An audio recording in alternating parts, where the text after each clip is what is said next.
ኢቲቪ 57 ከኢትዮጵያ ቴሌቪዥን ጤና ይስጥልን። የሰዓቱን ዜናዎችን እናቀርባለን። አሁንም ከኛ ጋር ስለሆናችሁ ከልብ እናመሰግናለን። አርዕስተ ዜናውን እናስቀድማለን።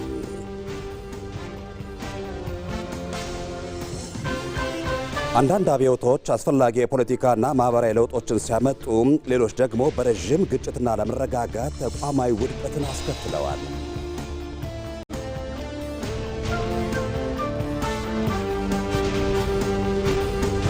እንደ ቀይ ባህርና ሆርሙዝ ባሉ ስልታዊ የባህር መተላለፊያዎች ላይ ተዋናይ መሆን ለሀገራት ሕልውና ወሳኝ በመሆኑ ኢትዮጵያም በቀይ ባህር ላይ የነበራትን ድርሻ ማስመለስን የሕልውና ጥያቄ አድርገዋለች።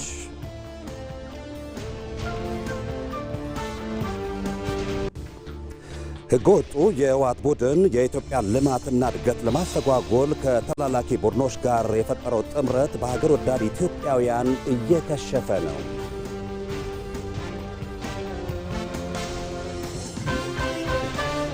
በስፖርት ማንቸስተር ዩናይትድ ካርሎስ ባሌባን ለማስፈረም ሲቃረብ የፕሪሚየር ሊጉ ሻምፒዮኑ አርሰናል እንግሊዛዊውን ተከላካይ ኤዜሪ ኮንሳን ከአስቶን ቪላ ለማስፈረም ተስማምቷል።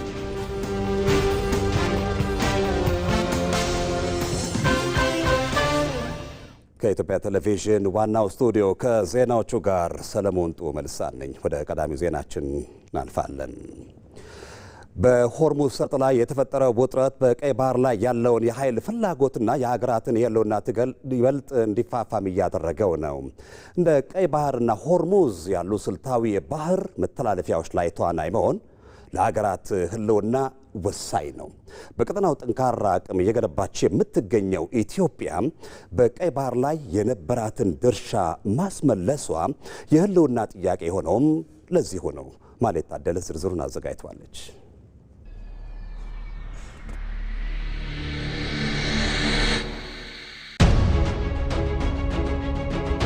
የሆርሙዝ ሰርጥ የዓለም ዋነኛ የኃይል መተላለፊያ እንደሆነ ሁሉ ቀይ ባህር ደግሞ የዓለም ንግድ የጀርባ አጥንት ነው። አሁን ላይ በሆርሙዝ እየታየ ያለው ውጥረት ስልታዊ በሆነው ቀይ ባህር መስመር ላይ ያለውን የኃይል ፍላጎትና የሀገራትን የሕልውና ትግል ይበልጥ እንዲፋፋም አድርጎታል። በእነዚህ ቁልፍ የባህር መተላለፊያዎች ላይ ተዋናይ መሆን ለሀገራት ትልቅ ትርጉም አለው። ይህ ኢትዮጵያንም የሚመለከት ጉዳይ ነው። የሆርሙዝ ወሽመጥንና የቀይ ባህር ተፈጥሯዊና ጂኦፖለቲካዊ ሁኔታ መመልከት ነገሩን የበለጠ ግልጽ ያደርገዋል። የሆርሙዝ የባህር ወሽመጥ በሰሜን በኩል በኢራን በደቡብ በኩል ደግሞ በኦማንና በተባበሩት አረብ ኤሚሬቶች ድንበር የሚካለል የባህር መተላለፊያ ነው። በመግቢያውና በመውጫው በኩል 50 ኪሎ ሜትር ስፋት ያለው በጣም ጠባብ በሆነው ቦታው ላይ ደግሞ 33 ኪሎ ሜትር ስፋትን የሚሸፍን አካባቢ ነው። ይህ መተላለፊያ የገልፍ ባህረ ሰላጤን ከአረቢያ ባህር ጋር ያገናኛል። የአሜሪካ የኢነርጂ መረጃ አስተዳደር ባወጣው ጥናት በአውሮፓውያኑ 2025 በየቀኑ 20 ሚሊዮን በርሜል የሚጠጋ ነዳጅና የነዳጅ ውጤቶች በሆርሙዝ የባህር ወሽመጥ በኩል አልፏል። ይህም በዓመት ወደ 600 ቢሊዮን ዶላር የሚጠጋ የኢነርጂ የንግድ ፍሰት እንደማለት ነው። ነዳጁ የሚመጣው ግን ከኢራን ብቻ ሳይሆን እንደ ኢራቅ፣ ኩዌት፣ ኳታር፣ ሳውዲ አረቢያና የተባበሩት አረብ ኤሚሬቶች ካሉ ሌሎች የባህረ ሰላጤው አገራት ጭምር መሆኑን መረጃው ያመለክታል። ከዓለም አቀፉ ፈሳሽ የተፈጥሮ ጋዝ ሽያጭ ውስጥ 20 በመቶ የሚሆነው በዚህ የባህር ወሽመጥ በኩል ይጓጓዛል። የሆርሙዝ ሰርጥ የተፈጥሮ ጋዝ በከፍተኛ ሁኔታ እንደ ግብዓት ጥቅም ላይ ለሚውልበት የማዳበሪያ ንግድም ወሳኝ መስመር ነው። ከዓለም አቀፉ የማዳበሪያ ንግድ ውስጥ 1/3 የሚሆነው የሚያልፈው በዚህ ወሽመጥ በኩል ነው። በተቃራኒ መስመርም ወደ መካከለኛው ምስራቅ የሚገቡ እንደ ምግብ፣ መድኃኒትና ቴክኖሎጂ የመሳሰሉ አቅርቦቶችን ለማጓጓዝ የሚያገለግል እጅግ አስፈላጊ መተላለፊያ ነው። ታዲያ የሆርሙዝ ሰርጥ የመርከብ መተላለፊያ መንገድ ሙሉ በሙሉ በኢራንና በኦማን የባህር ክልል ውስጥ ይገኛል። ይህ ደግሞ ኢራን ከተባበሩት መንግስታት ድርጅት ሕግ ውጭም ቢሆን ስፍራውን በኃይል እንድትቆጣጠርና አጠቃላይ ዓለም ላይ ተጽዕኖ እንድታሳርፍ አድርጓታል። እንደ ሆርሙዝ ሰርጥ ያሉ ዓለም አቀፍ ጂኦፖለቲካዊ ተፈላጊነታቸው ከፍ ያሉ ስልታዊ የባህር መተላለፊያዎችን መቆጣጠር ለሀገራት ሕልውና የሚኖረው ፋይዳ በቀላሉ የሚታይ አይደለም። በስፍራው ላይ በሚኖራቸው ሚና ልክ ዓለም አቀፍ ተጽዕኖ ፈጣሪነታቸውን ከፍ ያደርጉበታል። በዓለም ላይ ካሉ ቁልፍ ስትራቴጂካዊ የውሃ ላይ መተላለፊያዎች ውስጥ ሁለቱን የስዊዝ ካናልንና ባብኤል መንደብን በያዘው ቀይ ባህር ላይ ተዋናይ መሆንም ተመሳሳይ እንድምታ ይኖረዋል። ቀይ ባህር ከዓለም ንግድ 12 በመቶ፣ በእስያና በአውሮፓ መካከል ከሚደረግ ንግድ 40 በመቶ፣ ከዓለም የነዳጅ ንግድ 15 በመቶ የሚከወንበት እንዲሁም በየዓመቱ ከ30 እስከ 50 ሺህ የሚጠጉ መርከቦች የሚመላለሱበት ባህር ነው። በአካባቢው ያለው የሽብርተኞች እንቅስቃሴ፣ የመካከለኛው ምስራቅ የሰላም መደፍረስና ውጥረት እንዲሁም አፍሪካን፣ እስያንና አውሮፓን የሚያገናኝ የንግድ ድልድይ መሆኑ ስትራቴጂካዊ ተፈላጊነቱ ከፍ እንዲል አድርጎታል። በአፍሪካ ቀንድ በተለይ ደግሞ በጅቡቲ ላይ በርካታ የውጭ ሀገራት የጦር ሰፈር ገንብተዋል። ይህ የሆነው አካባቢው ለዓለም አቀፍ ንግድና ለቀይ ባህር መተላለፊያ ባለው ስትራቴጂካዊ ጠቀሜታ ነው። ሀገራት ከመገኛቸው ብዙ ሺህ ኪሎ ሜትሮችን አቆራርጠው በቀይ ባህር ዙሪያ የጦር ሰፈሮችን፣ የባህር ኃይል ወደቦችንና የአየር ኃይል ማሰልጠኛዎችን የገነቡት ስፍራው ባለው ተፈላጊነት የተነሳ ለመሆኑ ጥያቄ የለውም። ከባህሩ እጅግ ቅርብ የሆነችው በታሪክና በሕግ አግባብ የባህሩ ባለድርሻነት የሚገባት ኢትዮጵያ በስፍራው ተዋናይ መሆኗን ማረጋገጥ ለነገ የሚተው የቤት ስራ አይደለም። ቀጠናው ካለው ጂኦፖለቲካዊ ተፈላጊነትና አስተማማኝ ሰላምና ደህንነትን ከማረጋገጥ አኳያ ጊዜ የማይሰጠው የህልውና ጉዳይ ነው። በቀይ ባህርና በዙሪያ ገቦ የሚካሄዱ እንቅስቃሴዎችን መከታተል፣ አስፈላጊውን እርምጃ መውሰድና ብሔራዊ ጥቅምን ማስከበር የሚቻለው ባህሩ ላይ ተዋናይ መሆን ሲቻል ብቻ ነው። ይህ ሲሆን የባህር ኃይልን በማጠናከር የሀገርን ሉዓላዊነት የሚያስጠብቁ የባህር ላይ እንቅስቃሴዎችን በነፃነት መከወን ይቻላል። በኢኮኖሚው ረገድም ከዓመታዊ ገቢዋ ከ16 እስከ 25 በመቶ የሚሆነውን ከወደብ ኪራይና ከተያያዥ ጉዳዮች ጋር በተገናኘ ለምታወጣ ሀገር የቀይ ባህር ቀጥተኛ ተዋናይነቷን ከማረጋገጥ የበለጠ ትኩረት የሚሻ ጉዳይ ሊኖራት አይችልም። በተለይ ደግሞ ተለዋዋጭ በሆነው የዓለም ጂኦፖለቲካ እንደ ቀይ ባህር ባሉ አካባቢዎች ላይ ተዋናይ መሆን የሀገርን የመደራደር አቅም ከፍ የሚያደርግ ተሰሚነትንም የሚያሳድግ ሁነኛ መንገድ ነው። በሁሉም አቅጣጫ የሀገርን ብሔራዊ ጥቅም ለማስጠበቅ በቀይ ባህር ላይ ተገዳዳሪ መሆን የሚችል ኃይልን መፍጠር ያስፈልጋል። አሁን ጥያቄው እንዴት እናሳካው የሚለው ነው። ለዚህ ደግሞ የመደመር መንግስት የኢትዮጵያን የባህር በር ባለቤትነት ማረጋገጥን ቀዳሚ አጀንዳው አድርጎ እየሰራበት ይገኛል። ኢትዮጵያን ወደ ቀይ ባህር መመለስና የባህር በር የማግኘት መሻቷን እውን ማድረግ የሚቻለው በመንግስትና በህዝብ ትብብር ነው። ይህን የህልውና ጥያቄያችንን ለማሳካት የሚደረጉ ጥረቶችን ማገዝ ከእያንዳንዱ ዜጋ ይጠበቃል።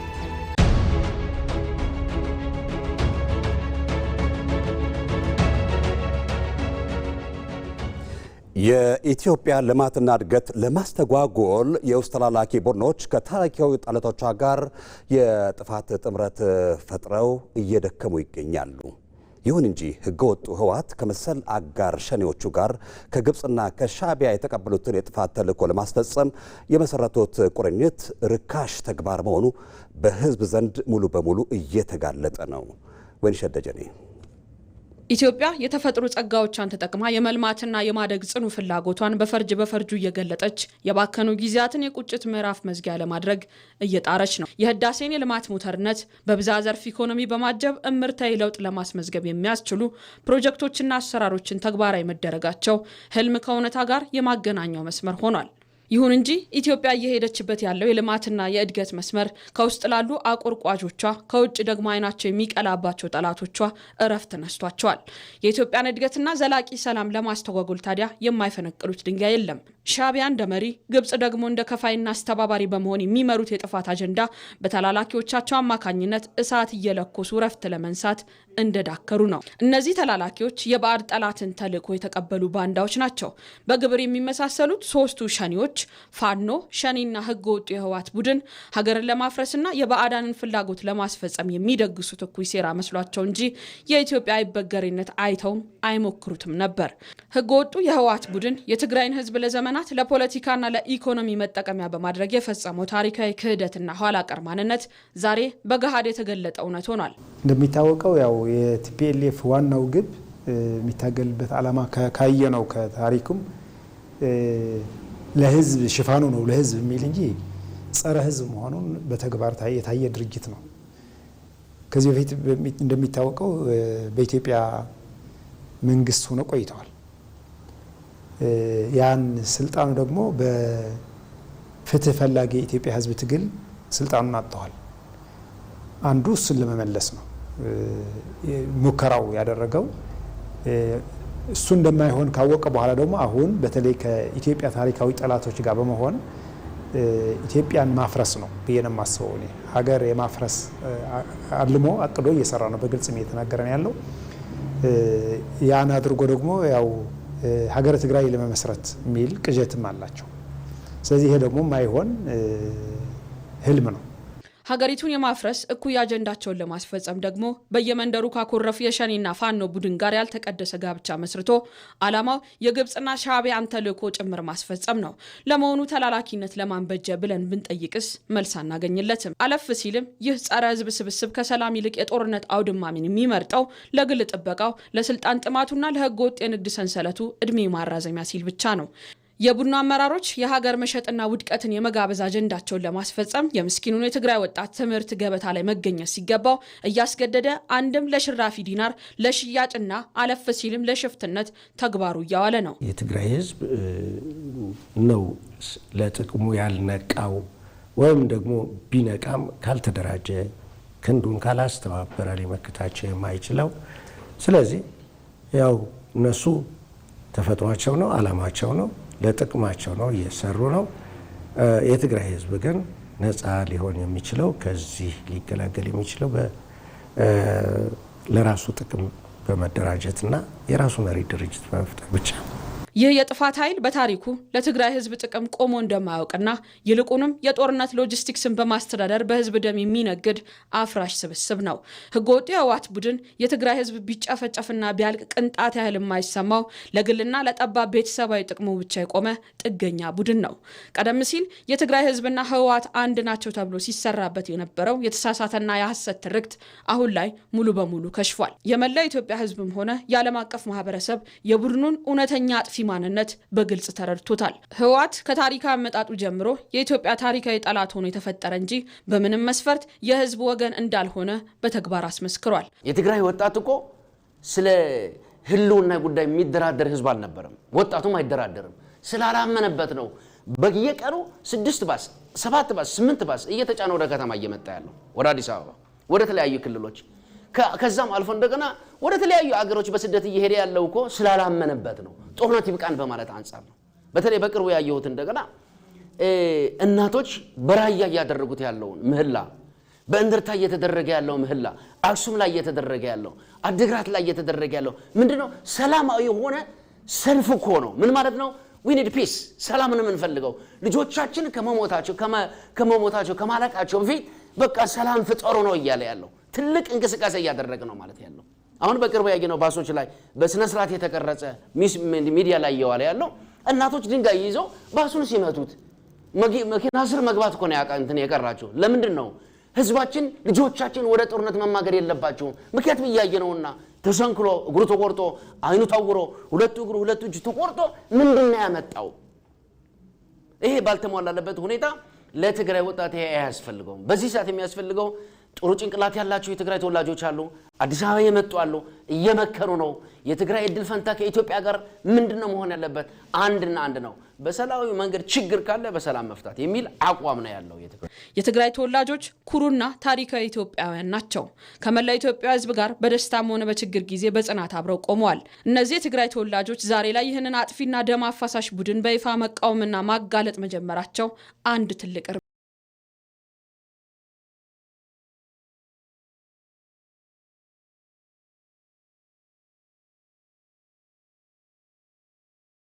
ይባላልው ሲዳማ ክልል ማህበረሰብ ክፍል ወክዬ ነው የመጣው። አለመግባባቶችም ቢኖሩ አጣጥመን ወደ መግባባት ደርሰናል። ቀጣይ ትውልድ ሰላም የሚያሻግር ምክክር ነው ብዬ አስባለሁ። ተሻለ ከበደ እባላለሁ። ከማዕከላዊ ኢትዮጵያ ክልል ነው። በኢትዮጵያ ላይ ለረጅም ዘመናት ቁርሾ የነበሩ ጉዳዮችን ልቅም ተደርጎ የሚፈታበት አንድ በአንድ እስከዛሬ የነበሩ ነገሮች ተነስተው ውይይት የተደረገበት ስለሆነ ስለዚህ ቀጣይ ምናልባት ይሄ ምክክር ባህል ሆኖ የሚቀጥልበት ሁኔታ ነው አሁን መታሰብ ያለበት።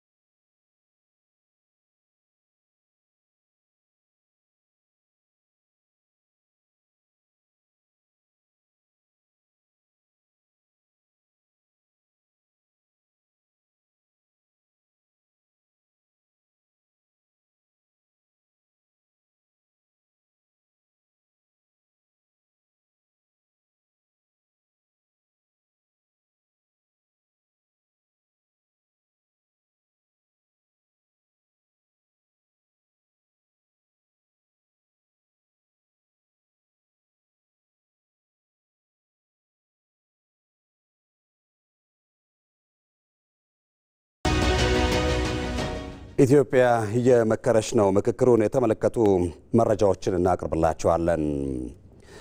በሀገራዊ ምክክሩ ከ8ቱ ቡድኖች የተውጣጡ ምክረ ሀሳቦች አንድ ወጥ ሰነድ በነገው ዕለት ለ4000 የምክክሩ ተሳታፊዎች እንደሚቀርብ የሀገራዊ ምክክር ኮሚሽን ገለጸ። የኮሚሽኑ ምክትል ዋና ኮሚሽነር ሂሩት ገብረስላሴ ይህንኑ ጉዳይ በማስመልከት መግለጫ ሰጥተዋል። ከ8ቱም ቡድን የተውጣጡ አጠናቃሪ ተሳታፊዎች ስራቸውን ሲሰሩ ቆይተዋል እና ይሄ ስራ የሁሉንም የ8ቱንም ቡድን አጀንዳ አጠናክሮ ማቅረብ ጥንቃቄ የሚፈልግ ስራ እንደመሆኑ ጊዜ ትንሽ ፈጅቷል። እስከ ትናንት ማታ ድረስ ሲሰሩ ቆይተው አንድ ወጥ የሆነ ሰነድ በ8ቱም አጀንዳዎች ምክረ ሀሳብ ላይ አውጥተዋል አዘጋጅተው። በዛ መሰረት ዛሬ ጠዋት ለየ8ቱ ቡድን እየቀረበ ይገኛል። ይሄ ሂደት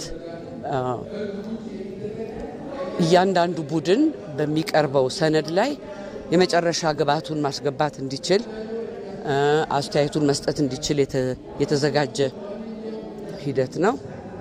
እነዚህ 120ዎቹ አጠናካሪ ቡድኖች የመጨረሻዎቹን ግብዓቶች በማካተት የፋይናል የመጨረሻውን ሰነድ አጠናቀው ያዘጋጃሉ ማለት ነው። በዚህ መሰረት በነገው ዕለት ይሄ የተጠናከረው የመጨረሻው ሰነድ ለ4000 ተሳታፊ ይቀርባል ማለት ነው። ይሄ እንግዲህ አንድ ትልቅ ምዕራፍ ላይ ደርሰናል ማለት ነው። እግዚአብሔር ይመስገን። ከዚህ በመቀጠል አንድ እንደው ለኢትዮጵያ ሕዝብ ማሳሰብ የምፈልገው አንዳንድ የተዛቡ መረጃዎችን በመስማት እንዳይወዛገቡና ትክክለኛ የሆኑ ሚዲያዎችንና የኮሚሽኑን መግለጫዎች እንዲከታተሉ ደግሜ አሳስባለሁ። ይህ በእንዲህ እንዳለ የሀገራዊ ምክክር ኮሚሽን ማምሻውን ባወጣው መግለጫ ከየስራ ቡድኑ የተወከሉ 120 ተመካካሪዎችን ያካተተው የአጀንዳ አቀናጅ ቡድን ለየስራ ቡድኖቹ የተቀናጁትን ምክረ ሀሳቦች ዛሬ አቅርበው ማጠናቀቁን ገልጿል። በ8 ቡድን ተደራጅተው የተዘጋጁት ምክረ ሀሳቦችም ለእያንዳንዱ ቡድን ቀርቧል። የስራ ቡድኖቹ በየራሳቸው አጀንዳዎች ላይ የመጨረሻ ግብዓት ሰጥተው አጠናቃሪ አባሎቻቸው የመጨረሻ ምክረ ሀሳብ እንዲያዘጋጁ መልሰዋል ብሏል ኮሚሽኑ። አንዳንድ አብዮቶች አስፈላጊ የፖለቲካና ማህበራዊ ለውጦችን ሲያመጡ፣ ሌሎች ደግሞ በረጅም ግጭትና አለመረጋጋት ተቋማዊ ውድቀትን አስከትለዋል። ኢትዮጵያ በብዝሃነት ረዥም ታሪክና በተለያዩ የፖለቲካ ስርዓቶች ያለፈች ሀገር የትኛውን መንገድ መምረጥ አለባት? የመደመር እሳቤስ ወደ የትኛው ያመዝናል? የሮዛ መኮንን ትንታኔ ለዚህ ጉዳይ ምላሽ ይዟል። ከታሪክ የምንማረው አንድ ትልቅ እውነት አለ። ሁሉም ሀገራት ስርዓትና አኗኗራቸውን ይቀይራሉ፣ ይለውጣሉ ወይም ያሻሽላሉ። ሆኖም ግን ለውጥን የሚተገብሩበት መንገድ ይለያያል። አንዳንዶች ያለውን ስርዓት ሙሉ በሙሉ አፍርሰው ከመሰረቱ ጀምረው አዲስ ስርዓት ለመገንባት ይመርጣሉ። ይህን አብዮት እንለዋለን። ሌሎች ግን ያለውን ሁሉ አያፈርሱም። የሚሰራውን ያቆያሉ፣ የተበላሸውን ያርማሉ፣ የጎደለውንም ይሞላሉ። ይህንን ሪፎርም ወይም ማሻሻያ እንለዋለን። እርግጥ ነው አንዳንድ አብዮቶች አስፈላጊ የፖለቲካና የማህበራዊ ለውጦችን አምጥተዋል። ሌሎች ደግሞ ረጅም ግጭት፣ አለመረጋጋትና ተቋማዊ ውድቀትን አስከትለዋል። ታዲያ እንደ ኢትዮጵያ በብዝሃነት በረጅም ታሪክና በተለያዩ የፖለቲካዊ ስርዓቶች ያለፈች ሀገር የትኛውን መንገድ ብትመርጥ የበለጠ ይጠቅማታል? የመደመር እሳቤስ ወደ የትኛው ያደላል? ወደ አብዮት ወይስ ወደ ሪፎርም? ቆይታችን ለዚህ ምላሽ ይኖረዋል።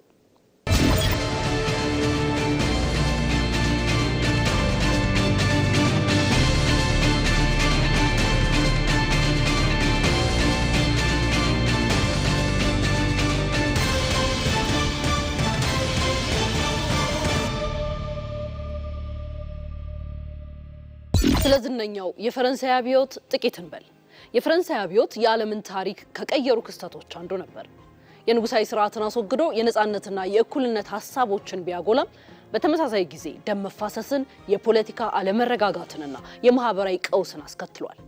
እንግሊዛዊ ፈላስፋ ኤድመንድ በርክ ሪፍሌክሽንስ ኦን ዘ ሪቮሉሽን ኢን ፍራንስ በተሰኘ ታዋቂ መጽሐፋቸው ስለ ፈረንሳይ አብዮት ሲጽፉ አንድን ሀገር መቀየር ማለት ያለፈውን ሁሉ ማፍረስ አይደለም ይላሉ። በእርሳቸው እይታ ማህበረሰብ ለዘመናት የገነባቸውን ተቋማትና እሴቶች በአንድ ጊዜ ማፍረስ ከነጻነት ይልቅ ትርምስን የመፍጠር አደጋ አለው። ስለዚህ ዘላቂና አሻጋሪ የሆነ ለውጥ የሚመጣው ያለውን በጎ ጎን ጠብቆ የጎደለውን እያሻሻሉ ሲኬድ እንጂ ሁሉንም ከመሰረቱ በማፍረስ አይደለም። እንግሊዛዊው ፈላስፋ ኤድመንድ በርክ ያነሱት ሙግት በኢትዮጵያ የለውጥ ሂደቶችን ለመረዳትና ለመተንተን የሚያስችል ምልክት አለው። ፈጣንና ስር ነቀል አብዮቶች ማህበረሰቡ ለዘመናት የገነባቸውን ጠቃሚ ተቋማትና ታሪካዊ መዋቅሮች ያፈርሳሉ። ለውጥ ማለት ያለፈውን ሁሉ ማጥፋት ሳይሆን ጠቃሚ ተቋማትን እየጠበቁ ጉድለቶችን ማሻሻል ነው። በኢትዮጵያ ከንጉሳዊ ስርዓት በኋላ የመጣው የ1966 አብዮትም ሆነ የ1983 የስርዓት ለውጥ ከማሻሻያ ይልቅ አብዮትን የመረጠና የቀደመውን አፍርሶ ከዜሮ መጀመርን የተከተለ ነበር። በዚህም ሀገርም ዜጎች የከፋ ጉዳት እንዲስተናገድባቸው አድርጓል። ሌላው ቀርቶ በ1983 ዓ.ም የሀገር መከላከያ ሰራዊትን ሙሉ በሙሉ በትኖ በአዲስ ለመተካት የተደረገው አብዮት ከቤተሰብ እስከ ሀገር ያስከፈለው ዋጋ በቅርቡ የሚታወስ ነው። ይህ አብዮታዊ ለውጥ ተቋማዊ ቀጣይነትን ለማስጠበቅ ፈተና ሆኖም ቆይቷል። በሀገራችን በሁለቱ የፖለቲካ ሽግግሮች አዲስ ስርዓት ለመገንባት ሲሞክር የቀድሞ ተቋማትንና ልምዶችን ጠቃሚውን እያስቀጠሉ ጎጂውን ከማስወገድ ይልቅ ሙሉ በሙሉ የመተካት ዝንባሌም ታይቷል። ይህም እንግሊዛዊ ፈላስፋ ኤድመንድ በርክ በፈረንሳይ ጉዳት አስከትሏል ያሉት አብዮታዊ ለውጥ በኢትዮጵያም መድረሱን እናስተውላለን። በዚህ መነሻም ለውጥ በአዋጅ ወይም በኃይል ብቻ አይሳካም የሚለውን የምሁሩን የጆን ኮርተርን አስተያየት በአንክሮ እንመለከታለን። ሰዎች ለውጥን ሲረዱ ሲያምኑበትና የራሳቸው ጉዳይ አድርገው ሲሳተፉበት ነው ለውጡ ዘላቂ የሚሆነው። ስለዚህ ቁረጠው ንቀለው ከሚሉ የፈረንሳይ አብዮት ይልቅ ቆም ብሎ እንዴት እናሻሽለው በማለት መጠያየቁ ጉዳት በመቀነስ ለውጡን ሰላማዊና ዘላቂ ያደርገዋል። ታዲያ ለውጥን በሰላማዊ መንገድ ለማስተዳደር ዋናው መሳሪያ ምን ይሆን? መልሱ አንድ ነው፣ ምክክር። በሰላም ግንባታ ጥናት የሚታወቁት ጆን ፖል ሌደራክ እንደሚሉት ዘላቂ ሰላም የሚገነባው የተቃርኖ ሀሳብ ያላቸው ወገኖች እርስ በርሳቸው ሲነጋገሩ፣ የሌላውን ስጋት ሲረዱና የጋራ መፍትሄ ሲፈልጉ ነው። የትጥቅ ትግል በመሳሪያ ኃይል አንዱን አሸናፊ ሌላውን ተሸናፊ ያደርጋል። ይህ ደግሞ ቂምን፣ ውድመትንና በቀልን እንጂ ዘላቂ ሰላምን አያመጣም። ደግሞም ይህንን በሀገራችን ቀደም ሲል ደርሶብን አይተነዋል። ምክክር ግን ፖለቲካዊ ልዩነቶችን ከጠላትነት ወደ ጤናማ የሀሳብ ፉክክር ይለውጣል። የእነዚህ ምሁራን ሀሳቦች ከኢትዮጵያ የመደመር እሳቤ ጋር በብዙ መልኩ የሚገናኙ ናቸው። የመደመር መርህ ያለውን ጠብቆ የጎደለውን ሞልቶ የተበላሸውን አርሞ መጓዝ ነው። በመደመር እይታ ሀገር እንደ ህያው አካል ትታያለች። ህያው አካል ሲታመም መታከም እንጂ መቆረጥ እንደሌለበት ሁሉ የሀገር ውስጥ የፖለቲካ ህመሞችን በምክክርና በመደማመጥ ሊታከሙ ይገባል። ስለዚህ ከታሪክ የምንወስደው ትምህርት ግልጽ ነው። ለውጥን ማቆም አንችልም። ነገር ግን ለውጥ የሚመራበትን መንገድ በህግ በተቋማትና በውይይት ማስተዳደር እንችላለን። የያዙትን ጠመንጃ አስቀምጦ ሀሳብን ወደ መደርደሪያ ጠረጴዛ መምጣት ብቸኛው ትርፋማ መንገድ ነው። ለውጥ የማይቀር ነው። ጥያቄው ለውጡ ይመጣል ወይስ አይመጣም የሚል ሳይሆን ለውጡን እንዴት እንምራው የሚለው ነው። ዘላቂ ሰላምና ልማት የሚመጣው በችኮላ ለውጥ ሳይሆን ተቋማትን በማጠናከር ህግን በማክበር ልዩነቶችን በውይይት በመፍታትና በጋራ መግባባት ላይ የተመሰረተ ሽግግርን በመገንባት ነው። ጠመንጃ ግጭትን ሊያቆም ይችላል፣ ልብን ግን አያሸንፍም። ምክክር ደግሞ ልዩነትን ወደ መግባባት፣ አለመተማመንን ወደ እምነት፣ ግጭትንም ወደ ዘላቂ ሰላም የሚቀይር ድልድይ ነው። ሪፎርምም ያለውን እየጠበቀ የጎደለውን በማሻሻል ጠንካራ ተቋማትንና የተሻለ ሀገርን ለቀጣዩ ትውልድ ያስረክባል። ኢትዮጵያ የጋራ ህልሟንና የወደፊት ዕጣ ፈንታዋን እውን ለማድረግ የሀሳብ ልዩነቶቿን በግልጽ ጠረጴዛ ዙሪያ በሰለጠነ መንገድ እያስተናገደች ነው። በምክክር ሂደቱ የተነሱት የተለያዩ አመለካከቶችና ሀሳቦች የተሻለ መፍትሄ የማግኛ በጎ አጋጣሚ በመሆን ወደ መጨረሻው የመግባባት ምዕራፍ ላይ ተቃርበዋል። እድሉ ፈቀደ ተጨማሪውን ያቀርበዋል። እንደ ኢትዮጵያ ባሉ ብዝሃነት ባላቸው ሀገራት የሀሳብ ልዩነት መኖሩ ተፈጥሯዊ ቢሆንም ልዩነቶቹን የሚያስተናግዱበት መንገድ ግን የሀገሪቱን የወደፊት ዕጣ ፈንታ ይወስነዋል። እየተካሄደ ያለውና ሂደቱ አሁን ወደ ዋናው መግባባት የመጨረሻው ምዕራፍ እየተሸጋገረ ያለው ሀገራዊ ምክክር ያስፈለገውም እነዚህን ልዩነቶች ደብቆ ለማለፍ ሳይሆን በግልጽ ጠረጴዛ ዙሪያ በመወያየት የጋራ መፍትሄ ለማስገኘት ነው። እንደ ሀገራዊ ምክክሩ በግልጽ ጠረጴዛ ዙሪያ የሚደረግ እውነተኛ መመካከር የትናንት የሀሳብ ልዩነቶችን ወደ አንድ እያመጣ አገም ጠቀም እያለ ርቆን የነበረው ሀገራዊ ሰላምና መረጋጋት የነገን ብሩህ ተስፋ ማረጋገጫችን እንዲሆን ለማስቻል ነው። ለዚህም ነው የሀሳብ ልዩነቶቻችንን በውይይት በማሸነፍ ብቻ የጋራ ህልማችንን እውን ማድረግ የሚገባው። የሀሳብ ልዩነቶች አንድ አልፎ አልፎ ግጭቶች የሚጠበቁ ናቸው። እነኚህ ነገሮች ከሌሉማ ውይይቱ ተፈጥሯዊ አይደለም ማለት ነው። ግጭት መኖሩ ተፈጥሯዊ የሆነ ነገር መኖሩ ነው የሚያመላክተው። ስለዚህ እንደዚህ አይነት ነገሮች ሊያስደነግጡን አይገባም። ይልቁንም ከሀሳብ ልዩነቶች ተነስተን እያንዳንዳችን የተለያየ እውነት ላይ እንደሆነን አውቀን ከተለያየ ቦታ እንደመጣን አውቀን የተለያየ ወግ፣ ባህል፣ አኗኗር፣ ሃይማኖት፣ ዘር ያ ሁሉ ነገር የመጣ ነው። ስለዚህ እነኛን ነገሮችን ማዕከል ባደረገ መንገድ ለውይይት አብቅቶ የተሻለውን መያዝ ከእያንዳንዱ ሰው ስለሚጠበቅ የሚያስደነግጥ ምንም ነገር የለም። ኢትዮጵያ በዚህ በምክክር ኮሚሽን ምናልባት እኛ ራሱ ህዝቦቿ ልንረዳው በማንችለው ልክ ራሱ እየተሰራች መሆኑን አውቀን ምክክሩን ግን የአንድ ወር ጉዳይ ሳይሆን የእድሜ ልክ መሆኑን አውቀን እያደግን የምንሄድበት ሁኔታ የተፈጠረበት ነውና ለዚህ ደግሞ በጣም ደስተኛ ነኝ። እንደ ኢትዮጵያ መልከ ብዙ ህብራዊነት ባለው ማህበረሰብ ውስጥ የሀሳብ መለያየት የስጋት ምንጭ ሳይሆን የእድገትና የመፍትሄ መነሻ ነው። በሀገራዊ ምክክር ሂደት ውስጥም የሚነሱ የተለያዩ ሀሳቦች የችግር ምልክቶች ሳይሆኑ የኢትዮጵያን ዘለቄታዊ መፍትሄ የመፈለጊያ በጎ መሳሪያዎች ናቸው። የተለያዩ ሀሳቦች በምክክር ሂደት መነሳታቸው ወርቅና ጥሩ ናቸው። በበጎ ነው የምንወስዳቸው። ምክንያቱም ኢትዮጵያ ህብረ ብሔራዊት አገር ናት። የተለያየ ሃይማኖት የሚተከተል የተለያዩ ብሔር ብሔረሰቦች የምንኖርባት አገር እስከሆነ ድረስ የተለያዩ ሀሳቦች መነሳታቸው ሀሳቦች ደግሞ መቀበል የግድ ነው። አንድ አይነት ሀሳብ ብቻ በሚንጸባረቅበት መድረክ ላይ ጥልቅ መፍትሄ ሊገኝ አይችልም። ይልቁንም የተለያዩ እውነታዎች በነፃነት ሲሸራሸሩ ለሁሉም የሚሆን አሳታፊና ጠንካራ የጋራ ውሳኔ ላይ መድረስ ይቻላል። ሀሳብን በሀሳብ የማሸነፍ ስልጣኔ ሲዳብር ደግሞ ልዩነት የመለያያ ሳይሆን የመበልጸጊያ መንገድ ይሆናል። በውይይቶች መካከል ግራ መጋባቶች፣ አለመስማማቶች ባስ ባለ መልኩ ደግሞ የመጋጨት ጉዳይ አልነበረም። ለምን ይህንን እንፈልገዋለን፣ ስለምንፈልገው ይኸው መጣ። የተለያዩ የባለድርሻ አካላቶች ተመካክረው ተወያይተው አንድ ላይ መጥተዋል ነው። ስለዚህ እንግዲህ እኔ እናንተ ልዩ ነን።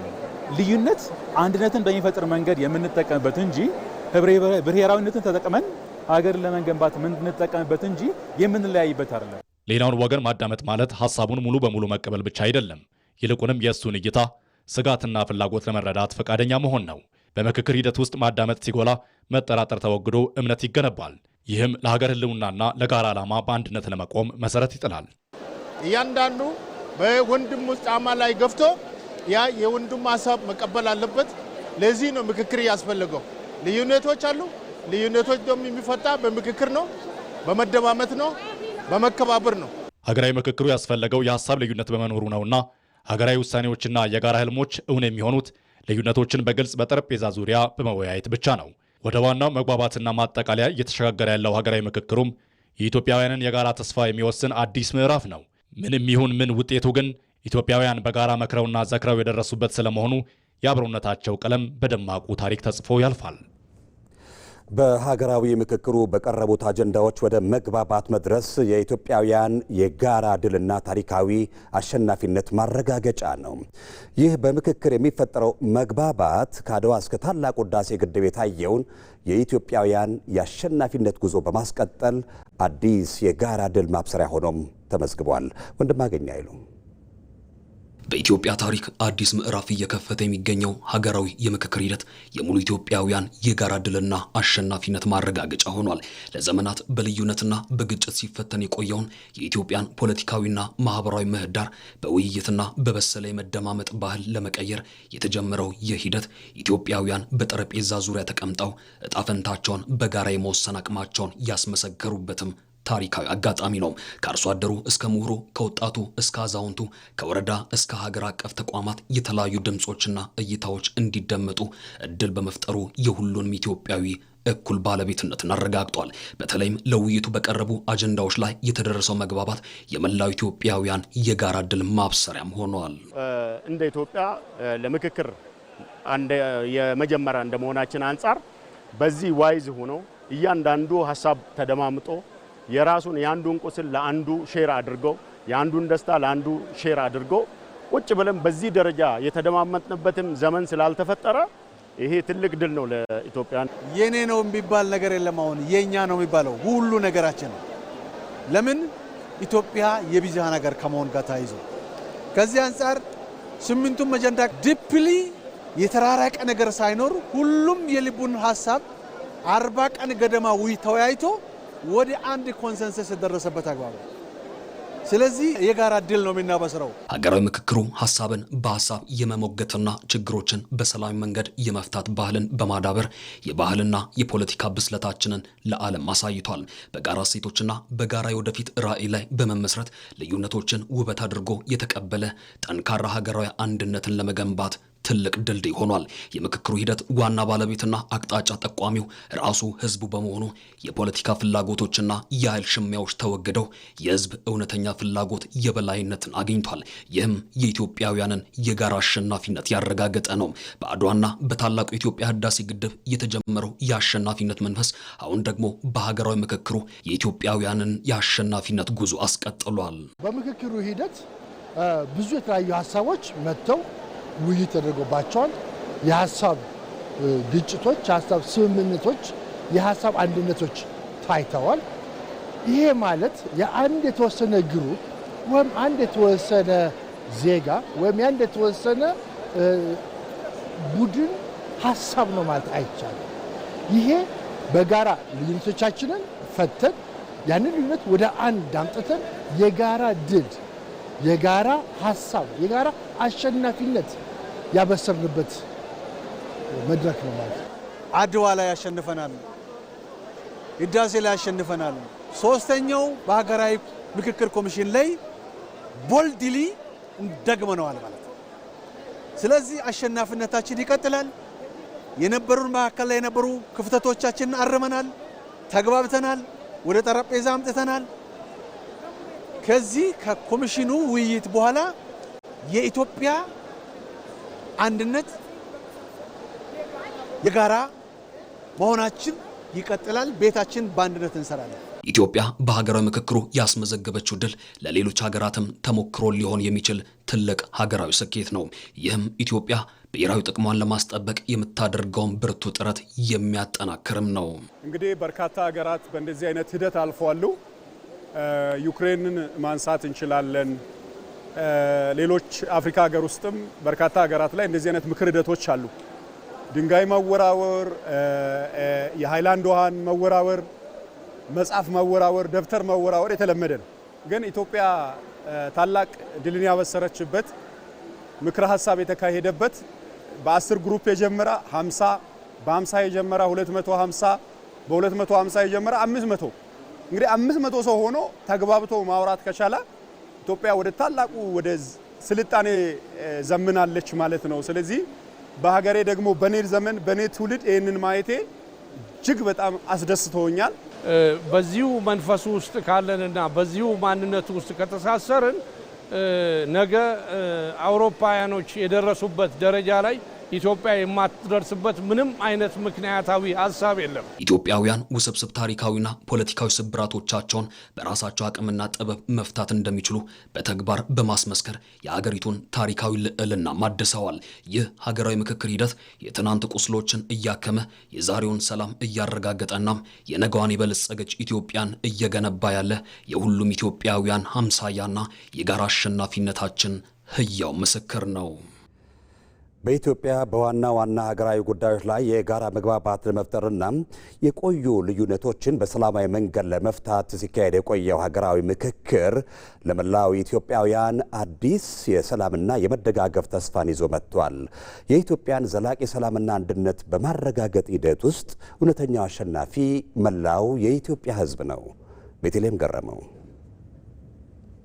እንደ ቀስተ ደመና በህብረ ቀለም የተሞላውና የስሜት ውጣ ውረዶች የበዙበት የኢትዮጵያ ሀገራዊ ምክክር ጉዞ በጋራ የተሸመነ አዲስ የሰላምና የእርቅ መንገድ ነው። ይህ ሂደት በእያንዳንዱ ዜጋ ልብ ውስጥ የተስፋ ጭላንጭል የፈጠረ የኢትዮጵያውያን ሁለንተናዊ አሸናፊነት በጉልህ የታየበት ህያው ማጣቀሻ ሆኗል። ለዘመናት በጥርጣሬና በቁስል የዛሉ አእምሮች በዚሁ መድረክ አማካኝነት የፍቅርና የመደማመጥ አየር እንዲተነፍሱ ተደርገዋል። ሂደቱ የተጓዘበት አቅጣጫና የሚያመጣው ውጤት ሀገራችን ከነበሩባት በርካታ ማህበራዊና ፖለቲካዊ ውዝግቦች ተላቃ ወደ ሁለንተናዊ መግባባት መቃረቧን ይበይናል። በዋልታ ረገጥ ሀሳቦች የከፈልነው ዋጋ ያለፉት ዓመታት ትውስታዎቻችን ናቸው። ምክክሩ እሳትና ጭድ መስለው ይተያዩ የነበሩ ልዩነቶችን በሰለጠነ የመደማመጥ ባህል ውስጥ አብስሎ ወደ አንድ የጋራ የሀሳብ ማዕከል ማምጣት እንደሚቻል በተግባር አሳይቷል። በመድረኩ ላይ የታዩት የሀሳብ ፍጥጫዎች በሙሉ ለጥላቻ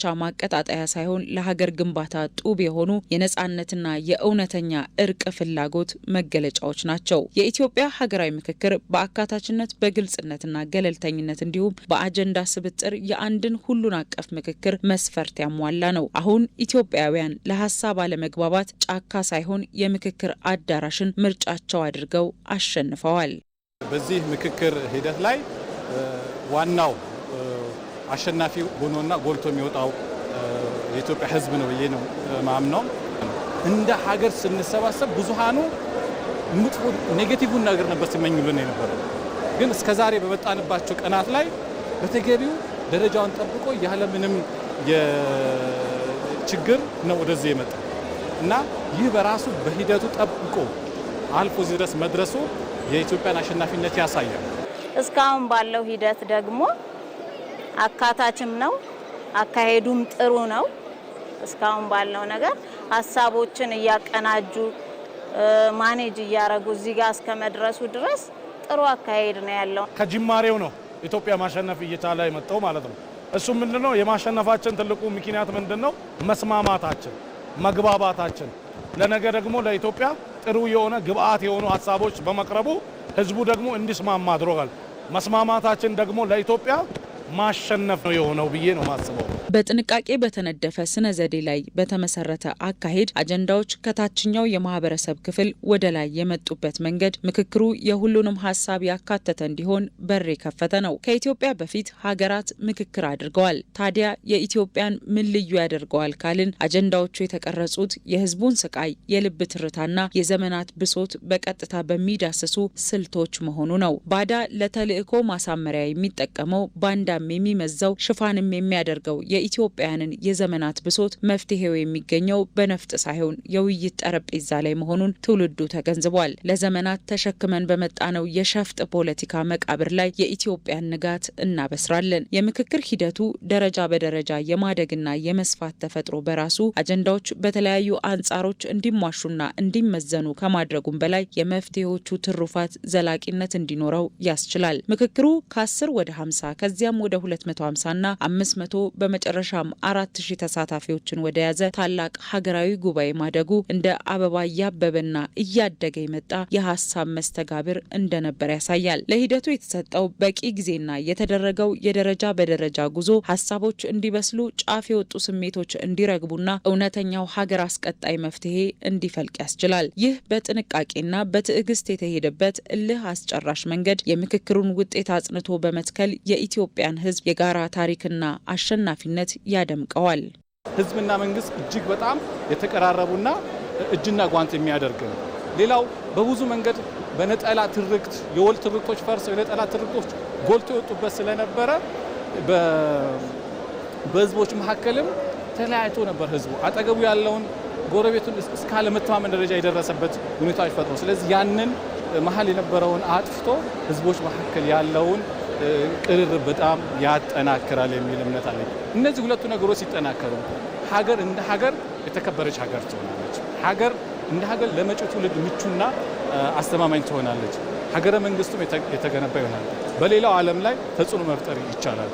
ሌላው ዓለም ደግሞ ኢትዮጵያን የሚናፍቃት ያደርገዋልና ትልቅ አቅም ትልቅ ሀብት ነው ብዬ ነው የምወስደው። እንደ ሀገር ብቻ ሳይሆን እንደ አህጉርም ምሳሌዎች ነን ብዬ አስባለሁ። ይህ ምክክር ተግባራዊ በማድረጋችን ይህ አንድነት ነበር ጠፍቶ የነበረው። ዛሬ ግን በመስማማት ያንተው ይቢስ ያንቺው ይቢስ እያልን በሱ ጫማ እየቆምን ትላንትና ቅርቃር ላይ ሊገባ ነው የኢትዮጵያ ጉዳይ አብቅቷል የተባለውን ነገር በአንድነት ኃይል ፈጥረን የኢትዮጵያ ትንሳኤን አፋጥነናል ብዬ ነው ማስበው። በፖለቲካ ልዩነት ምክንያት የተፈጠሩ ግጭቶች አቅማችንን አዳክመው ሀገራዊ እድገታችንን ወደ ኋላ ጎትተዋል። የሀገር ፍኖት በጋራ ሲዳብርና የሁሉም ብሔር ብሔረሰቦች ድምጽ ቦታ ሲያገኝ የሀገራችን የወደፊት እጣ ፈንታ አቅጣጫ ግልጽና አስተማማኝ ይሆናል። ለቀጣዩ ትውልድ የተረጋጋችና በጽኑ መሰረት ላይ የቆመች ሀገርን ለማስረከብ ዋስትና ይሆናል። የኢትዮጵያ ብሩህ ተስፋ በምክክሩ ታይቷል። በሚፈልቀው መፍትሄ ደግሞ አዲስ ጎዳና ይጀምራል። ሀገራዊ ምክክር ኢትዮጵያውያን በአንድ ልብ ስለ ሀገር መምከር እንችላለን የሚል መንፈስን አላብሷል። ኢትዮጵያ ቀና የምትልበትን መንገድ በምክክሩ ፍሬያማ ለማድረግ የሁሉም ኢትዮጵያዊ ትብብር ያስፈልጋል። መቅደላዊት ደረጀ ከተመካካሪ ዲያስፖራ ጋር ያደረገችውን ቆይታ አብረን እንከታተል። የህዝብ ብሶት የፖለቲካና የታሪክ ስብራትን ጠጋኝ የሆነው ሀገራዊ ምክክር ጉባኤ ከእኔነት እሳቤ ተላቆ በኢትዮጵያዊነት ከፍታ እየተካሄደ ይገኛል። ሀገር ያስፈልገናል በሚል ህዝብ የወከላቸው ተመካካሪዎች ሀገር ያጸናል የሚሉትን ሀሳብ አንስተዋል።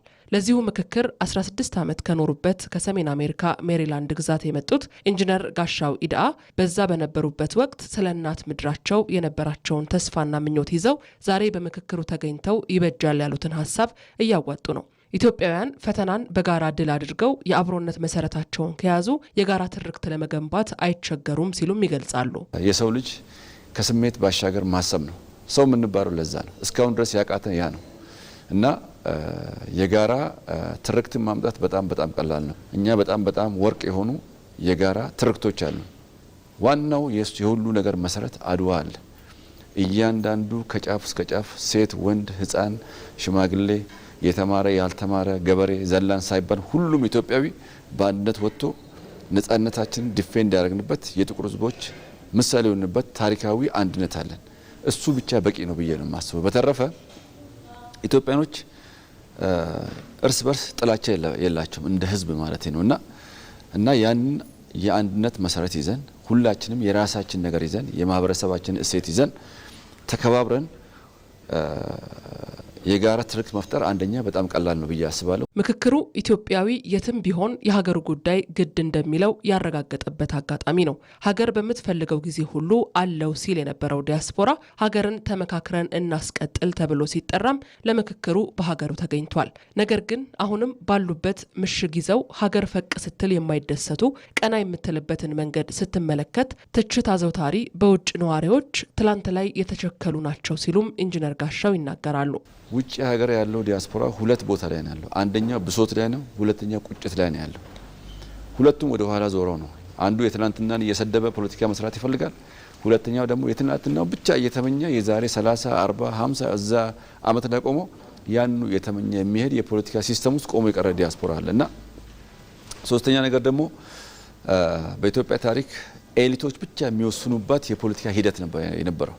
የተወሰኑ ግሩፖች ይሰባሰባሉ ወይ ከውጭ የሰሙትን ወይ ኮሙኒዝም፣ ሶሻሊዝም ከተለያየ አካባቢ የመጣውን የፖለቲካ ሲስተም ራሳቸው ተነጋግረው ለኢትዮጵያ የምናውቀው እኛ ነን፣ የኢትዮጵያ ሕዝብ ስለ ራሱ ያቅም ፖለቲካ ያቅም ከሚል ከተሳሳተ ትርክት ከዚህ በፊት የተለመደው ኢትዮጵያ ውስጥ አቃለው የሚል ኤሊት ነው ነበር ስለ ኢትዮጵያ ፖለቲካ የሚያወራውና እነዚያ ሰዎች ናቸው አሁንም ይህንን የምክክር ኮሚሽን ዋጋ እንዳይኖረው ውሸት ነው ብለው እኛ ብቻ የምንናገረው ነገር ነው ለኢትዮጵያ የሚበጀው።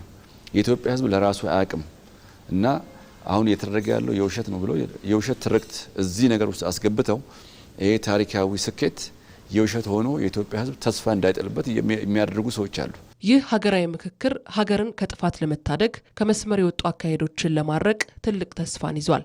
ያልተመካከሩ ነገር ግን የማይግባቡ የመሰላቸው አካላት በንግግር ወደ አንድነትና ሀገርን ማስቀደም ግዙፍ እሳቤ ደርሰዋል። ዋናው ነገር እኛ እዚህ መተናል እድሉን አግኝተን ማለት ነው። ስለ ሀገራችን ልንመክር ለሀገራችን የሚበጃት ይሄ ነው።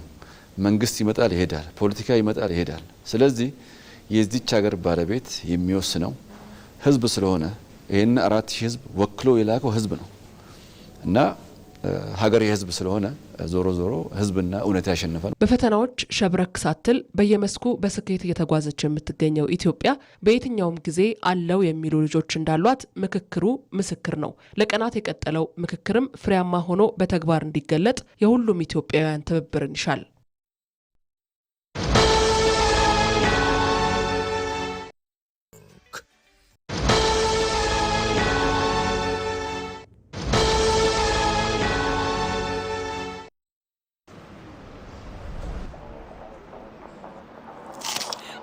ስሙ የዛሬ ጋባዣችን ቴሌብር የሌለው ሰው ወይኔ በላቸው ዛሬማ ልበላም ይዞ የፈጠነ ቴሌብር ለወርድ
መጠራጠራችሁ እኮ ነው የሚገርመው። ቴሌብርም አለ።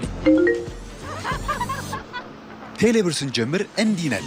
ቴሌብር ከፕሌይ ስቶር ወይም ከአፕ ስቶር የፈጠነ አውርደን የቴሌብር አገልግሎት ስናስጀምር እንዲሁም የፈጠነ ክፍያችንን ስንፈጽም እንዲህ ነን። ቴሌብር።